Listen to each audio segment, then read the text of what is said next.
দক্ষিণ চব্বিশ পরগনার মগরাহাট ২ নম্বর ব্লকের সেনপাড়া ও মামুদপুরের মাঝে এক্স ৪ চাকার গাড়ির ধাক্কায় উল্টে গেল টোটো।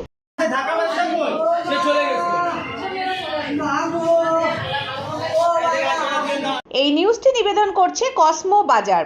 এটি অবস্থিত মগরাহাট কদমতলায়। ঈদের খুশিতে বিশেষ আকর্ষণীয় উপহার নিয়ে আপনাদের মাঝে হাজির হয়েছে। শীঘ্রই চলে আসুন, দামে কম, ভালো মাল, একটা কিনলে একটা ফ্রি।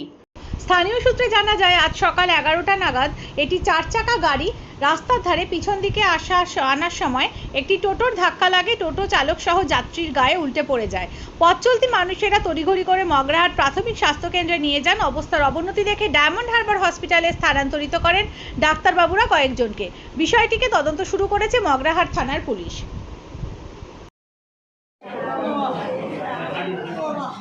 কি হয়েছে ঘটনাটা? আমি আসছিলাম আর ওই মহৎপুর মোড়ে যে সাদা ওই গাড়িটা ব্যাকে করছিলাম, আর সামনে একটা গাড়ি আসছিল, আমি ওর ভাবনাটা দিয়ে ব্যাকে করে তো উমনি মেরে লেগে গেছে। আর তুই গাড়িটা উল্টে গিয়ে বুকটা আমার গাড়িটা পুরো ভিতরে পড়েছে, সবাই জন্য ক্ষতি হয়েছে। ও ও বাবা, তুই টোটো চালাচ্ছিলে? হ্যাঁ আমি চলা। তোর নাম কি? তারিফুল লস্কর, কোথায় বাড়ি? এই গলা সামনে মেলা।